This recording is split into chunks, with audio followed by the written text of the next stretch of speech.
Hola, hola, buenos días. Ya estamos aquí contigo. Dios te bendice. Bueno, vamos a comenzar con nuestro estudio que tenemos preparado para el día de hoy. Espero que te puedas abrochar los cinturones porque vamos a ir con todo. El día de hoy vamos con todo. Recuerda que estamos estudiando el libro de Juan y dentro del estudio del libro de Juan hemos encontrado el carácter de Dios como papá.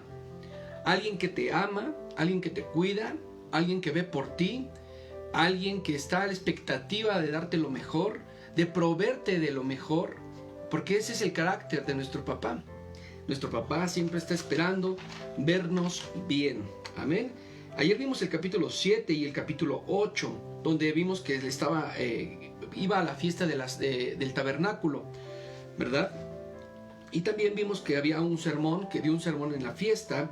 Y Pablo discute acerca de Cristo, el pueblo, discute acerca de Cristo, los fariseos y la adúltera, la conversión de Cristo con los fariseos. Una serie de acontecimientos que envuelven a Jesucristo en su caminar, en su ministerio. Y hoy nos vamos a enfocar en el capítulo 9 y en el capítulo 10. Espero que tengas contigo una libreta, tu Biblia y algo con que anotar porque es necesario. Mi nombre es Isaac. Esto es Biblia con café. Muy bien, vamos a orar. Señor, te damos gracias porque tu Santo Espíritu, Señor, está con nosotros. Porque tu Espíritu Santo nos dirige en toda verdad. Tu Espíritu Santo, Señor, nos da toda la revelación que necesitamos conocer y nos muestra, Padre, lo que hay, Señor, para nosotros, para nuestra vida, para este día, Señor. Gracias por esta porción poderosa de tu palabra, que es como medicina para mis huesos, ungüento para mi espíritu. Te doy gracias, Señor, porque tú nos levantas, nos fortaleces, nos animas cada mañana, nos entusiasmas con las buenas noticias todo el tiempo. Cualquier adversidad, cualquier tribulación, queda atrás, queda olvidada, porque sabemos que en ti hay libertad. Ya no somos esclavos, somos libres. Y dice la palabra, y la verdad os hará libres. Y hoy somos libres. En el nombre de Jesús, amén. Pues muy bien, vamos a comenzar con la lectura del capítulo 9 y el capítulo 10. Estamos recordando que Jesús sigue haciendo milagros. Jesús sigue haciendo grandes milagros en su ministerio. Él sigue operando de manera poderosa, celestial. Tiene seguidores, y no cualquier tipo de seguidores. Tiene seguidores que están observando los milagros. Están viendo al Hijo de Dios en persona. Y aún viéndolo en persona, no lo creen. Pero vamos a empezar con el capítulo 9 y veamos cómo sigue sanando. Cómo sigue haciendo cosas sobrenaturales. Amén. Cuando Jesús salió del templo, vio por el camino un joven que había nacido ciego. Los discípulos le preguntaron a Jesús: Maestro, ¿quién tiene la culpa que este joven haya nacido ciego? ¿Fue por algo malo que hizo él mismo o por algo malo que hicieron sus padres? Jesús les respondió: Ni él ni sus padres tienen la culpa. Nació así para que ustedes vean cómo el poder de Dios lo sana. Mientras yo esté con ustedes, hagamos el trabajo que Dios, mi Padre, me mandó a hacer. Vendrá el momento en que ya nadie podrá más trabajar. Mientras yo estoy en el mundo, soy la luz del mundo. Enseguida, Jesús escupió el suelo, hizo un poco de lodo con la saliva y se lo puso al joven en los ojos. Entonces le dijo: Ve a la piscina de Siloé y lávate los ojos. El ciego fue y se lavó. Cuando regresó, ya podía ver. Sus vecinos y todos los que antes lo habían visto pedir limosna se preguntaban: ¿no es este el joven ciego que se sentaba a pedir dinero? Unos decían: sí es él. Otros decían: no es él, aunque se le parece mucho. Pero él mismo decía: claro que soy yo. Entonces le preguntaron: ¿cómo es que ya puedes ver? Y él respondió: un hombre llamado Jesús hizo lodo, me lo puso en los ojos y me dijo que fuera a la cisterna de Siloé y que me los lavara. Yo fui y en cuanto me los lavé, pude ver. ¿Dónde está Jesús?, le preguntaron. No lo sé, contestó él. Cuando Jesús hizo lodo, y sanó al ciego, era un día de descanso obligatorio. Por eso, algunos llevaron ante los fariseos al joven que había sido sanado. Los fariseos le preguntaron: ¿cómo es que ya puedes ver? El joven respondió: Jesús me puso lodo en los ojos y ahora puedo ver. Algunos fariseos dijeron: a ese hombre no lo ha enviado Dios, pues desobedece la ley que prohíbe trabajar en sábado. Pero otros decían: ¿cómo puede un pecador hacer milagros como este? Y no se ponían de acuerdo. Entonces le preguntaron al que había sido ciego: ya que ese hombre te dio la vista, ¿qué opinas de él?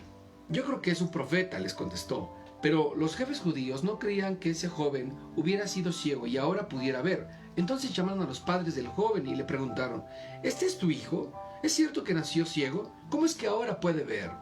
Los padres respondieron: ¿de qué es nuestro hijo? Y de que nació ciego no tenemos ninguna duda. Pero no sabemos cómo es que ya puede ver y quién lo sanó. Pregúntenselo a él, pues ya es mayor de edad y puede contestar por sí mismo.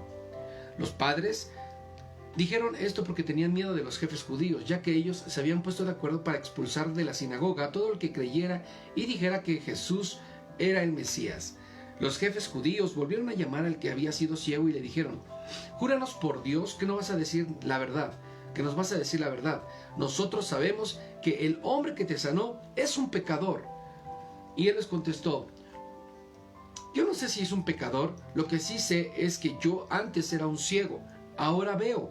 Y volvieron a preguntarle: ¿qué hizo? ¿Cómo fue que te sanó? Y él les contestó: ya les dije lo que hizo, pero ustedes no me hacen caso. ¿Para qué quieren que se los repita lo mismo? ¿Acaso también ustedes quieren ser sus seguidores? Los jefes judíos lo insultaron y le dijeron: ¿seguidor de ese hombre? Lo serás tú. Nosotros somos seguidores de Moisés y sabemos que Dios le habló a Moisés, pero que de Jesús no sabemos nada. El joven le respondió: qué extraño, ustedes no saben de dónde viene y sin embargo a mí me han sanado. Sabemos que Dios no escucha a los pecadores, pero sí escucha a los que adoran y le obedecen. Nunca he sabido de alguien que haya dado vista a uno que nació ciego. Si este hombre no fuera enviado por Dios, no podría hacer nada. Entonces le contestaron: ahora resulta que tú, siendo un pecador, desde que naciste nos vas a enseñar. Ya no te queremos en nuestra sinagoga. Jesús se enteró de esto y cuando se encontró con el joven le preguntó: ¿crees que es el Hijo del Hombre? El joven le respondió: Señor, dígame usted quién es para que yo crea en él. Y Jesús le dijo: lo estás viendo, soy yo, el que habla contigo. Entonces el joven se arrodilló ante Jesús y le dijo: Jesús, creo en ti. Luego Jesús le dijo: yo he venido al mundo para juzgarlos a todos. Les daré vista a los ciegos y les quitaré a los que ahora creen que ver bien. Algunos fariseos que estaban por ahí le oyeron decir esto y le preguntaron: ¿quiere decir que nosotros también somos ciegos? Y Jesús les contestó: si ustedes reconocieran que no ven tanto como creen, Dios no los culparía por sus pecados, pero como creen ver muy bien, Dios sí los culpa por sus pecados.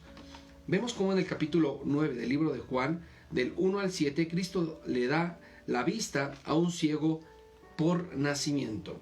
Del 8 al 12 viene el relato del ciego o su testimonio de aquella persona que no podía ver. Después del 13 al 17 los fariseos interrogan al hombre que había sido ciego. Pareciera como si fueran judiciales, ¿verdad? Lo interrogan y le sacan toda la sopa y este ciego empieza a contestar, ¿verdad? Del 18 al 23 le preguntan a él si él cree en Jesús, si él cree que es el Hijo de Dios. Entonces, ¿cómo es que los fariseos le preguntan a alguien, ¿verdad?, que no conocía, ¿verdad?, pero ahora conoce por mano de Jesucristo al Hijo de Dios? Del 24 al 34 lo expulsan, ¿sabes? Los fariseos expulsan a este hombre por creer en Jesucristo. Hoy en día hay iglesias que sacan a sus feligreses, a los congregantes de las propias congregaciones, ¿verdad? Y sin explicación, sin razón, simplemente por mandato de hombres, por cuestiones completamente humanas, lejos de la palabra, lejos, sin fundamento. Las personas están siendo expulsadas de sus iglesias porque no hacen una cosa o no hacen otra cosa. Y sabes, eso demuestra la falta de amor que las congregaciones, que los líderes, que los ministerios tienen para con la gente. La gente tiene una necesidad profunda de conocer la verdad, una necesidad profunda de amar a Dios en espíritu y en verdad, y sin embargo las están expulsando, las están sacando, se están cerrando iglesias, las ovejas se están dispersando por muchos lugares. Es necesario que las iglesias, que los ministros, que los obreros empiecen a iniciar obras en diferentes lugares, que lleven el evangelio a diferentes lugares. La gente tiene necesidad de la palabra de Dios. Es el tiempo donde podemos hacer algo, en lugar de estar expulsando a la gente, ¿verdad? Sin fundamento, porque esto es sin fundamento. Tenemos que amar a la gente, hacerla ver la verdad. Los judíos creían que tenían la verdad, porque conocían la Torá. Estaban basándose en las leyes de Moisés, y tenían al Mesías delante de sus ojos, y no se daban cuenta. Tenían al Salvador delante de ellos, y no se daban cuenta. Del 35 al 38, la palabra de Cristo al hombre que había sido ciego. Él mismo, Cristo, le estaba dando palabra de fe. Lo estaba recibiendo, lo estaba acogiendo ahí en su seno. Y del 39 al 41, reprende a los fariseos. Vemos cómo Cristo mismo le dice a los fariseos: si ustedes reconocieran que no ven tanto como creen, entonces Dios no los culparía por sus pecados, pero como no lo reconocen, pero como no pueden, entonces Dios los culpará por sus pecados. Jesucristo les está queriendo hacer ver que ellos tienen que reconocer que no saben lo que creen que saben. Wow. Y todo esto por sanar a un hombre en un día de reposo, según quebrantando la ley. Pero había una necesidad latente en ese lugar. A mí me han venido a tocar de noche, me han pedido salir de mi área, de mi comunión familiar, para ir a ver a una persona, para orar. ¿Sabes? Tenemos que estar disponibles en todo tiempo. Estamos de tiempo completo. Tenemos que empezar a hacer lo que el Señor mandó a hacer, que es apasionarnos por la gente, amar a las personas, estar en ese lugar donde la necesidad está latente. No podemos darnos la vuelta. Sino qué clase de seguidores seríamos, qué clase de ministerio seríamos. ¿Alguien que da un testimonio contrario a la palabra de Dios? Tenemos que empezar a salir de nuestra área de comodidad y empezar a buscar personas, empezar a alcanzar almas para el Señor. No importa si son griegos, romanos, católicos, testigos, mormones, no importa. El mensaje es universal, la salvación es para todos. Y todo aquel que reciba, todo aquel que crea, va a ser salvo. Pero ya no es nuestra responsabilidad. Nuestra responsabilidad termina en el momento que dejamos el mensaje.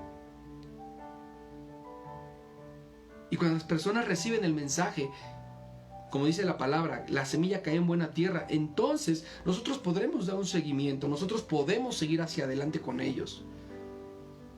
Pero si alguien sale del camino, si alguien, ¿verdad?, no quiere recibirla, nosotros tenemos que seguir dejando el mensaje con amor, con pasión, con poder.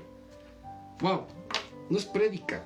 Entonces, capítulo 10, Jesús le dijo: ustedes saben que solo un ladrón y bandido entra al corral saltando la cerca. En cambio, el pastor de las ovejas entra por la puerta. El que cuida la entrada la abre, y el pastor llama a cada una de sus ovejas por su nombre, y ellas lo reconocen su voz.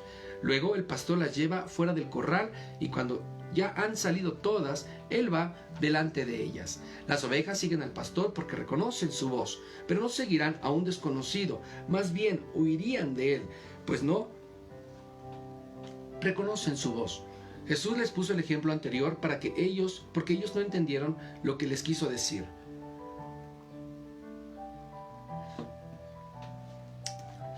Entonces Jesús les explicó el ejemplo: yo soy la puerta de las ovejas. Todos los que vinieron antes que yo eran bandidos y ladrones. Por eso las ovejas no les hicieron caso. Yo soy la puerta del reino de Dios. Cualquiera que entre por esta puerta se salvará y podrá salir y entrar y siempre encontrarán alimento. Cuando el ladrón llega y se dedica a robar, matar y destruir, pero yo he venido para que todos ustedes tengan vida y para que la tengan plenamente. Yo soy el buen pastor está dispuesto a morir por sus ovejas. El que recibe un salario por cuidar las ovejas, huye cuando se ve que se acerca el lobo. Deja a las ovejas solas, porque él no es el pastor y las ovejas no son suyas. Por eso, cuando el lobo llega y ataca a las ovejas, ellas huyen por todos lados. Y es que a ese no le interesan las ovejas, solo busca el dinero, por eso huye.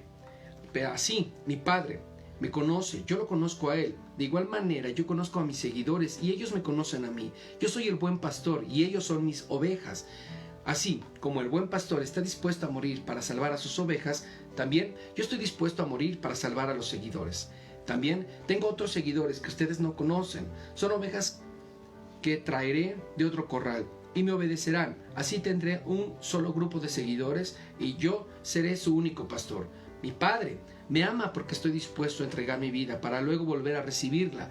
Nadie me quita la vida, sino que yo la entrego porque así lo quiero. Tengo poder para entregar mi vida y tengo poder para volver a recibirla, pues esto es lo que mi Padre me ha ordenado hacer. Cuando aquellos judíos oyeron esto, se pusieron a discutir, pues unos pensaban una cosa y otros otra cosa. Muchos decían, ese hombre tiene un demonio y está loco.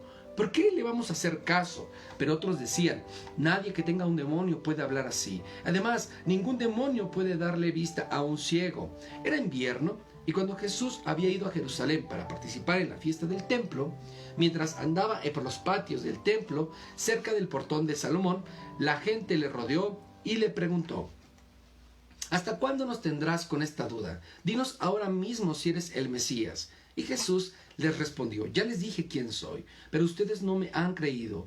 Yo hago todo con autoridad y con el poder de mi Padre, y eso demuestra quién soy yo. Pero ustedes no me creen, porque no me siguen ni me obedecen. Mis seguidores me conocen y yo también los conozco a ellos. Son como las ovejas que reconocen la voz de su pastor y él las conoce a ellas. Mis seguidores me obedecen y yo les doy vida eterna. Nadie me los quitará. Dios, mi Padre, me los ha dado. Él es el más poderoso que todos y nadie puede quitárselos. Mi Padre y yo somos uno. Otra vez, los jefes judíos quisieron apedrear a Jesús pero él les dijo, ustedes me han visto hacer muchas cosas buenas con el poder que mi Padre me ha dado. A ver, díganme, ¿por cuál de ellas merezco morir? Y ellos le respondieron, no queremos matarte, pero por lo bueno que hayas hecho, sino por haber ofendido a Dios. Tú no eres más que un hombre y dices que eres igual a Dios. Jesús les dijo, pero la Biblia dice que todos somos dioses y ella siempre dice la verdad. Y si Dios me envió al mundo, ¿por qué dicen ustedes que ofendo a Dios al decir que yo soy su hijo?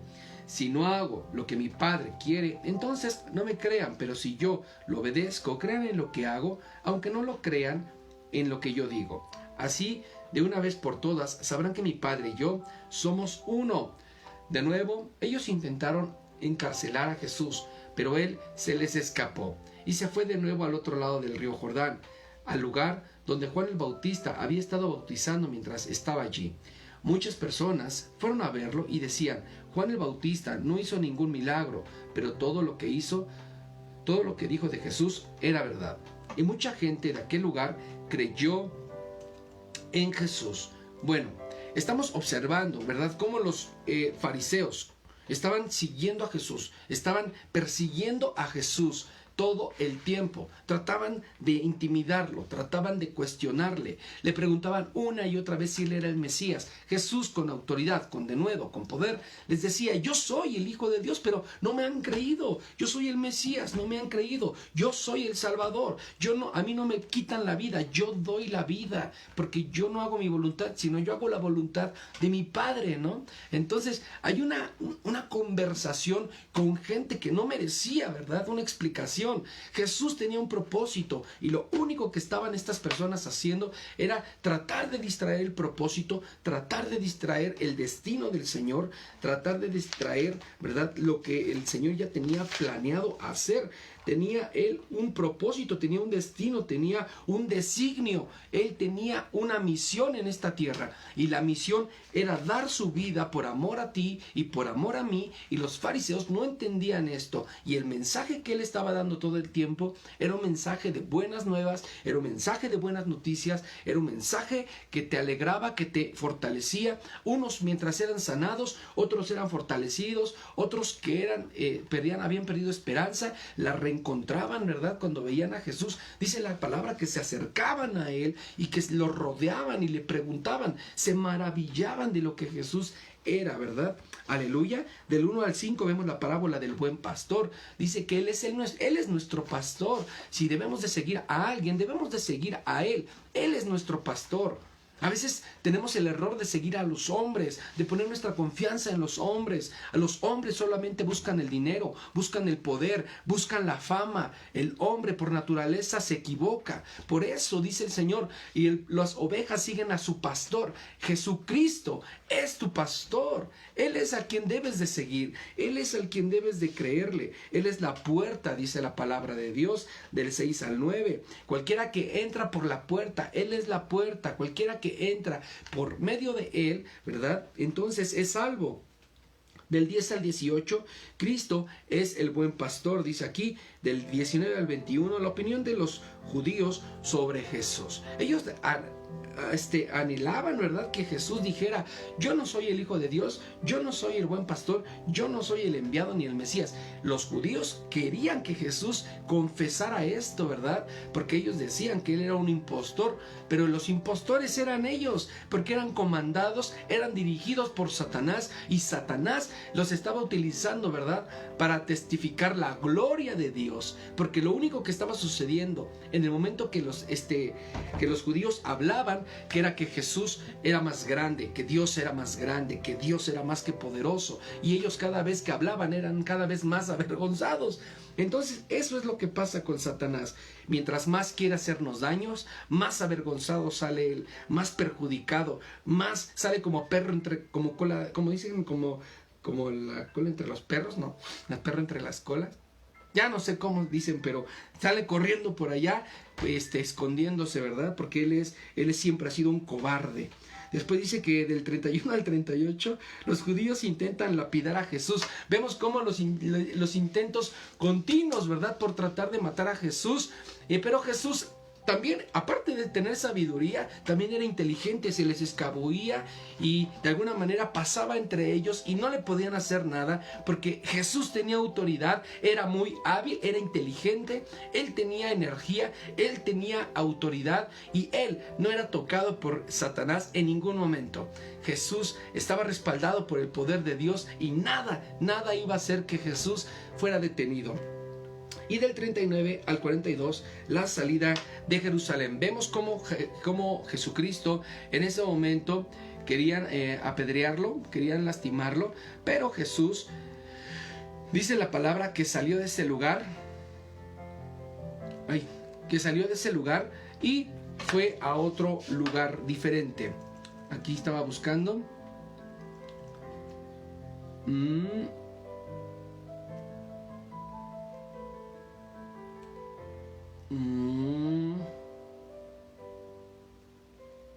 Es que se me fue el nombre.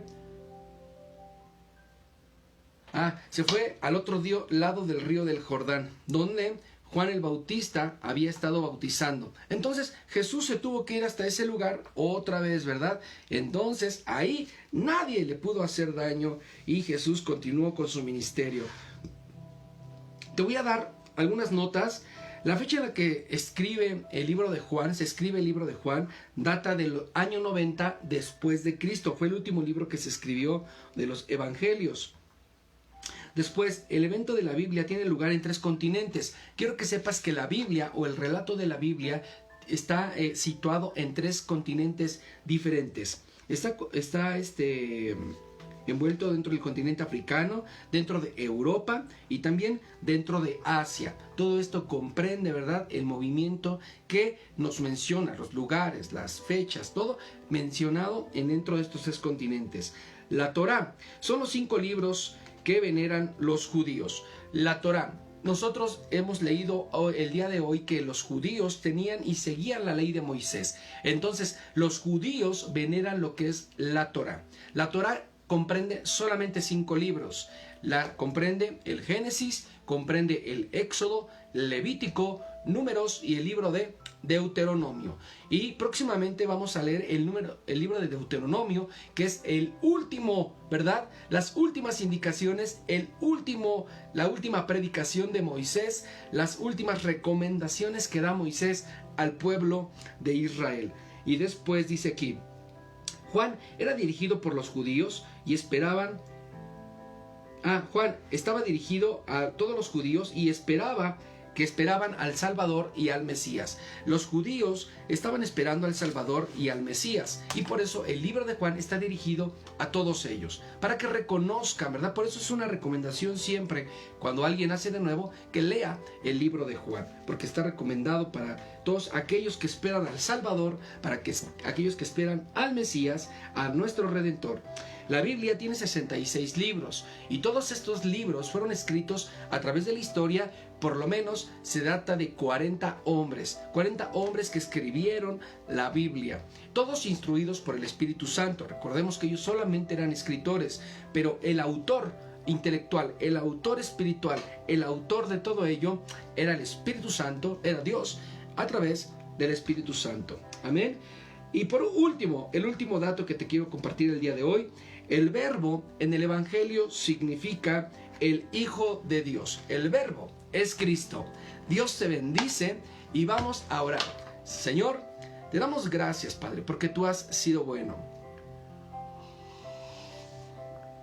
Porque tú has permanecido, Señor, porque tú nos revelas, nos muestras, nos alientas cada mañana. Porque tú nos fortaleces, Padre, porque tú nos nutres espiritualmente. Y dice tu palabra, Señor, que tú anhelas que seamos prosperados en todo y que tengamos salud, así como prospera nuestra alma. Y cada mañana, Señor, nuestra alma, nuestro espíritu, Señor, es prosperado, es fortalecido, es vivificado, es alentado, Señor, es avivado, Señor, por medio de tu palabra. Y hoy, Señor, sabemos que caminaremos en victoria y no en derrota. Caminamos en gloria, caminaremos en libertad y no en esclavitud. Caminaremos en poder, caminaremos en honra, porque tú estás con nosotros. No regresaremos, sino iremos por más, porque tú estás con nosotros. La gloria y la honra, la alabanza, por los siglos de los siglos, es para ti. Amén y amén, en el nombre de Jesús. Gloria a Dios. Amén. Muy bien, pues mi nombre es Isaac Valdés, soy pastor de Ministerios Kairos Toluca. Esto es Biblia con Café. Quiero mandar saludos rápidamente. Veo que están conectados aquí a Patricia, Arturo. También veo conectada también aquí a Laura. Dios te bendice, Laurita. Pastora Maite. Ileana Solórzano, Dios te bendice. Star Valdés. También Herminia Velarde. Gracias a todos los que se han conectado. Después he recibido muy buenos testimonios de gente que ha sido edificada a través de estos estudios, de estas lecturas. Gente que había dejado de leer la Biblia, personas que se habían alejado de verdad completamente de Dios. Me han dicho, te he escuchado en la mañana. No los veo conectados ahorita, pero después me dicen, me conecto a las 12, me conecto a la 1, le escucho tus audios, escucho la Biblia y me parece que ha sido una extraordinaria idea leer la Biblia. Todos necesitamos conocer las Escrituras y gracias por leerla. He escuchado testimonios increíbles, por ejemplo el testimonio también de Jos Martínez y de toda su familia. Dicen, una vez que fuimos a predicar allá a Santiago, me dijeron que todos se reúnen alrededor de su teléfono celular a escuchar la Biblia y todo el papá antes de irse a trabajar reúne a su familia y lee junto con ellos, escucha el audio y el video y todos se reúnen, todos los niños, la esposa. Es una bendición increíble. Otras señoras, ¿verdad?, que nos han dicho que este estudio ha sido de mucha bendición para sus vidas y que después sus días no han sido los mismos. He escuchado muchos testimonios y la verdad los bendigo. Estaremos orando por ustedes, seguiremos pidiéndole al Señor revelación, seguiremos pidiéndole al Espíritu Santo dirección para que nos diga cómo podemos ser de bendición para sus vidas, cómo podemos nosotros ser parte, ¿verdad?, de la bendición que Dios tiene para sus vidas. Dios bendice cada una de sus familias y de sus trabajos y de sus proyectos. Nos vemos el día de mañana a las 7 de la mañana. Dios les bendice.